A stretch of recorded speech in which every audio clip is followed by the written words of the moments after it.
महाराज जी, महाराज जी, इस शरीर से पाप हो गया है।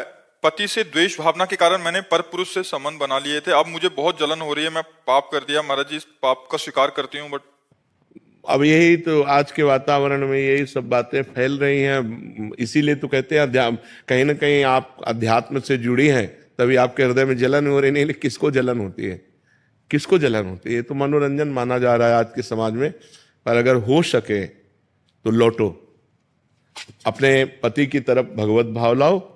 चाहे जैसा पति हो, अंध बधिर क्रोधी अति दीना, ऐसे पति कर किए अपमाना, नारी पाव जमपुर दुख नाना, जो शास्त्र कहता है। अगर हमारा पति अंधा है, हमारा पति किसी अंग विहीन है, हमारा पति कमजोर है, तो भी हमें अपने पति का ही सेवन करना चाहिए, पर पुरुष का सेवन नहीं करना चाहिए। पति से द्वेष क्यों?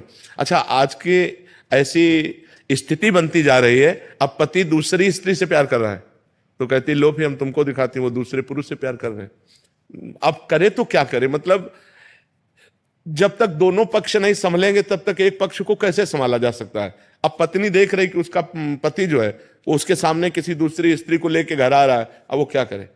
समस्या, मतलब ऐसी समस्याएं पड़ जाती हैं कि कुछ अच्छी बच्चियां चलना चाहती हैं अच्छे से, लेकिन ऐसी परिस्थिति होती है, जैसे उसने कहा कि हम अपने पति के द्वेषवश, तो किन्हीं कारणों से द्वेष हुआ ना, तो उसको भी लगता है अच्छा तुम ऐसा कर रहे हो तो फिर हम ऐसा करके दिखाते हैं। लेकिन हमें लगता है हमें अपने चरित्र को पावन रखना चाहिए, चरित्र को दूषित नहीं करना चाहिए। अब भगवान की शरण में हो, नाम जप करो, नाम कीर्तन करो, आगे से ऐसी गलती मत करना। अगर पति के ऐसे आचरण हैं जिनके द्वारा आपको दुख पहुंचता है तो भले आप उस दुख को सह ले, लेकिन आप गंदा आचरण ना करें। हमें तो यही लगता है आप अपने जीवन को भगवान की शरण में रखकर पवित्र रखें, और अगर हो सके तो अपने प्यार से पति को वश में करें।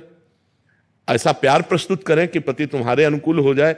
ऐसा नहीं है, बहुत से बिगड़ेलों को स्त्रियों ने सुधार दिया, बहुत से बिगड़ेलों को सुधार दिया अपने प्यार के वशीभूत होकर। तो हमें लगता है हमें सुधरना चाहिए, गंदे आचरणों की तरफ हमें नहीं बढ़ना चाहिए। पति प्रेम ही भगवान की तरफ बढ़ा सकता है, व्यभिचार नहीं। व्यभिचार तो नरक ले जाएगा, पक्की बात समझ लो।